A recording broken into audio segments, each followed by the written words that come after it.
भारतीय प्रधानमंत्री नरेंद्र मोदी जी की अमेरिकी यात्रा खासा चर्चा में है।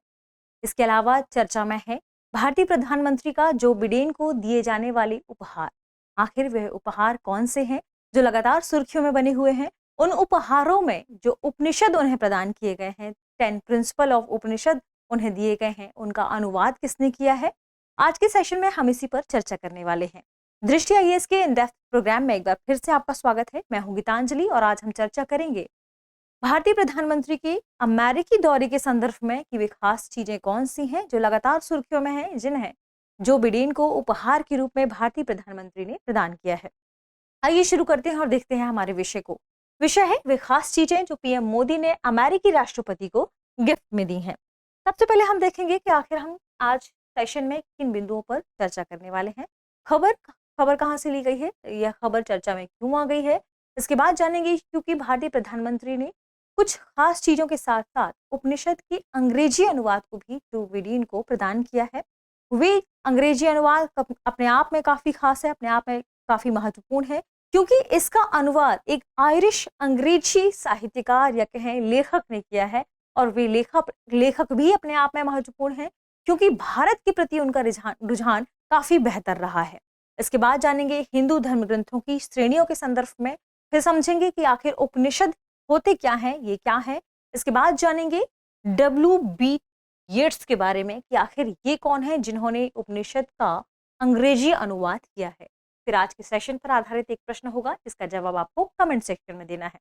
आपको कमेंट सेक्शन में एक और बात बताना है कि यह पूरा विषय सामान्य अध्ययन या जीएस पेपर के किस प्रश्न पत्र या खंड से संबंधित है। सबसे पहले देखें खबर द इंडियन एक्सप्रेस में प्रकाशित की गई है। खबर है PM Modi gifts Biden Yeats 10 principal Upanishads, what are Upanishads and why was Yeats interested in them. दरअसल सबसे पहले बात करें हम W.B. येट्स के बारे में, तो ये अपने आप में एक आयरिश अंग्रेजी साहित्यकार हैं। यदि हम बात करें अंग्रेजी साहित्य के संदर्भ में तो इनका नाम उतनी ही बेहतरी से लिया जाता है जितना भारत के हिंदी साहित्य की यदि हम बात करें तो राष्ट्रकवि मैथिली शरण गुप्त या रामधारी सिंह दिनकर का लिया जाता है। यदि हम बात करें W.B. येट्स के बारे में कि आखिर भारत में उपनिषद को लेकर उनका इतना इंटरेस्ट क्यों है कि उन्होंने उपनिषद के अंग्रेजी अनुवाद पर ध्यान दिया और इसका अंग्रेजी अनुवाद किया। दरअसल 1912 में वे रविंद्रनाथ टैगोर से मिले थे और हम सभी जानते हैं कि रविंद्रनाथ टैगोर को उनकी कृति गीतांजलि के लिए नोबेल पुरस्कार से सम्मानित किया गया है, साहित्य के नोबेल पुरस्कार से सम्मानित किया गया था। जब येट्स इनसे मिले तो वे इनकी कुछ पांडु लिपियों को पढ़ते हैं।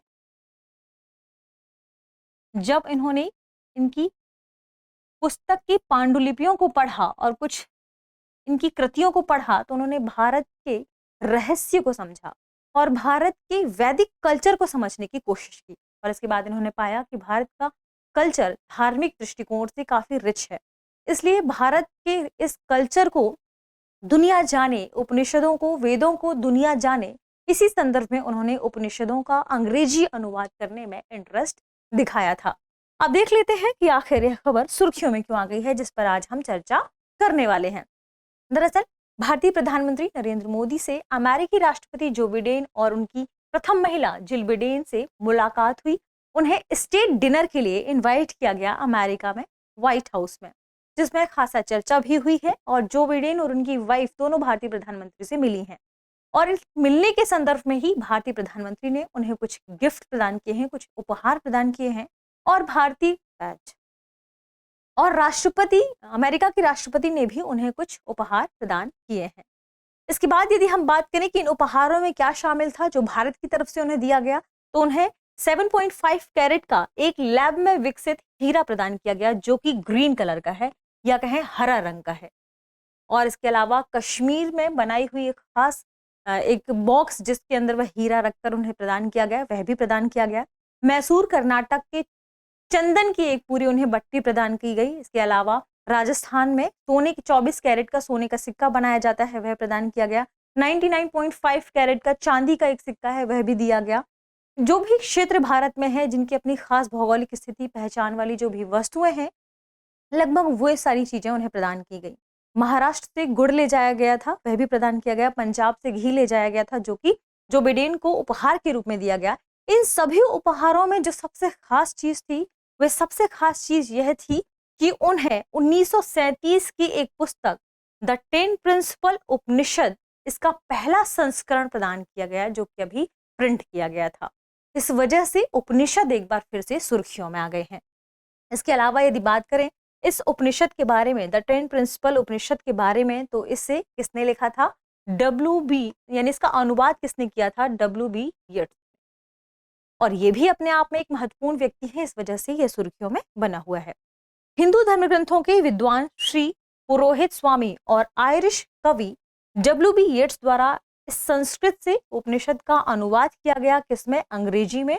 और फिर इसकी प्रिंट, जो इसका पहला प्रिंट है, वह अभी हाल ही में जो बिडेन जी को प्रदान किया गया। इस वजह से यह पूरा उपहार महत्वपूर्ण हो जाता है, जिस पर हम आज चर्चा करेंगे। यदि बात करें इन उपनिषद वाले प्रिंट के संदर्भ में, तो ये ऐसा माना जाता है कि यह जो अनुवाद हुआ है, वे अभी तक उपनिषदों के सबसे बेहतरीन अनुवादों में से एक है।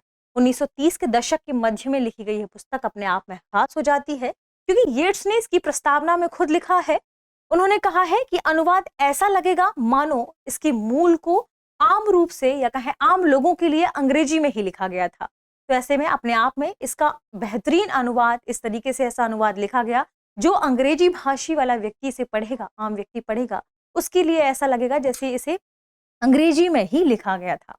अब आखिर जानते हैं हिंदू धर्म ग्रंथों की श्रेणियों के बारे में, या फिर श्रेणियां कौन कौन सी हैं। यदि हम श्रेणियों के संदर्भ में बात करें तो मोटे तौर पर इनकी दो श्रेणियां हैं, श्रुति और स्मृति, जिसमें पहली श्रेणी को अधिक प्रामाणिक माना गया है। श्रुति यानी जिसे सुना गया हो। ऐसा माना जाता है कि जब ऋषि मुनि तपस्या करते थे, तपस्या के माध्यम से जब ईश्वर कोई चीज कहना चाहते हैं तो उन्हें तरंगों के माध्यम से तपस्या के द्वारा ऋषि मुनियों द्वारा सुना गया, और जब उन्हें सुना गया तो इसी ही श्रुति के रूप में कहा गया, और उन्होंने सुनने के बाद फिर वेदों की रचना की। वहीं बात करें स्मृति के संदर्भ में, स्मृति मतलब याद किया हुआ। तो ऐसी कई चीजें हैं जिन्हें लोग कथा के रूप में बोलते हैं, बताते हैं, याद किए हुए चीजों के संदर्भ में ऐसी बातें कही जाती है। पहली श्रेणी अधिक प्रामाणिक मानी जाती है, जिसमें 4 वेद शामिल है, ऋग्वेद, यजुर्वेद, सामवेद और अथर्ववेद, जबकि इससे संबंधित सभी ग्रंथ इसी के अंतर्गत माने जाते हैं। दूसरी श्रेणी वही जो स्मृति, इसमें कौन कौन सी चीजें शामिल हैं? इसमें शामिल है रामायण और महाभारत के महाकाव्य, धर्मशास्त्र, पुराण और अन्य सभी उत्तर वैदिक ग्रंथ इसके अंतर्गत शामिल किए गए हैं।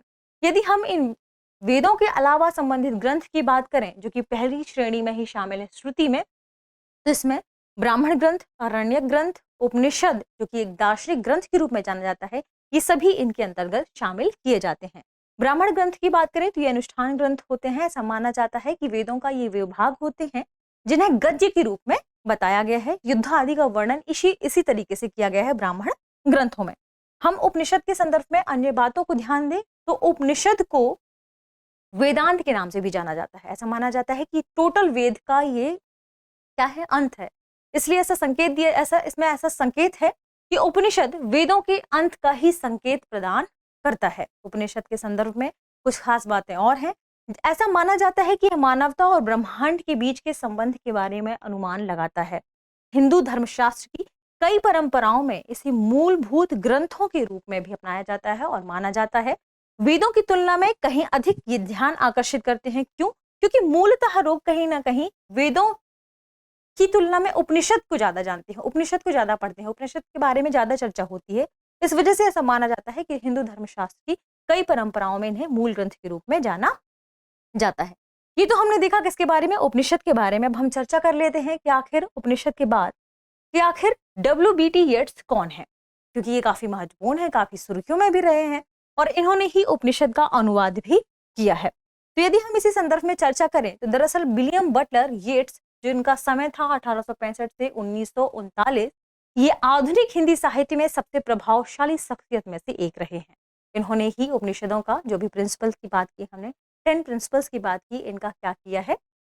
अनुवाद किया है अंग्रेजी में। 20वीं सदी के विश्व स्तर पर पहचानने वाले आयरिश कवि के रूप में इन्हें जाना जाता है और इनका स्थान अपने आप में बहुत महत्वपूर्ण है।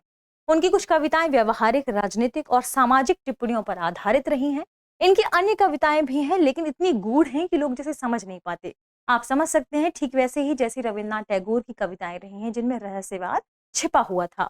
इन्हें आयरिश साहित्य पुनरुद्धार के कार्यक्रम के केंद्र में रखा गया था और वर्ष 1923 में इन्हें साहित्य के नोबेल पुरस्कार से सम्मानित किया गया था। ये है इनकी सबसे खास बात। उपनिषद के संदर्भ में एक बात और जान लें कि आखिर उपनिषद में कौन कौन से भाग होते हैं या विभाग कौन से हैं, प्रमुख उपनिषद कौन कौन से हैं। तो प्रमुख 10 उपनिषद हैं। कौन कौन से? ईशा, केना, कथा, प्रश्न, मुंडक, मांडूक्य, तैत्तिरीय, ऐतरेय, छांदोग्य और बृहदारण्यक। ये अपने आप में 10 उपनिषद हैं प्रमुख रूप से जिन्हें हम जानते हैं और ये ही महत्वपूर्ण हैं।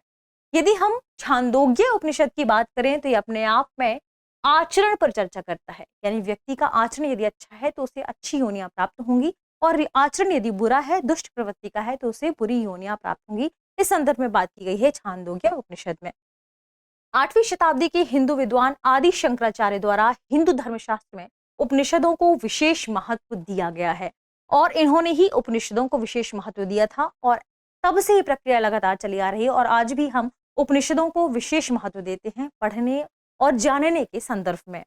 इनकी व्याख्याओं के अनुसार ही माने तो इन्होंने अद्वैत वेदांत परंपरा को भी प्रतिपादित किया है। यह दर्शन हमारे चारों ओर क्षणिक अभूतपूर्व दुनिया की एक भ्रामक प्रकृति पर जोर देता है।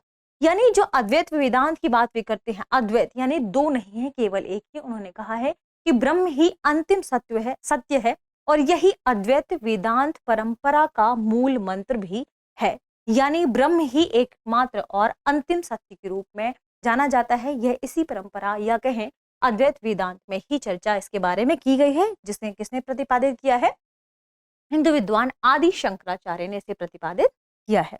अब आइए देखते हैं आज के सेशन पर आधारित हमारा प्रश्न है, आयरिश लेखक विलियम बटलर येट्स को साहित्य का नोबेल पुरस्कार कब प्रदान हुआ? हमारे ऑप्शन है 1915, 1920, 1923, 1927। इस प्रश्न का सही जवाब कमेंट सेक्शन में देना ना भूलें। मिलते हैं अगले विषय के साथ, तब तक के लिए शुक्रिया।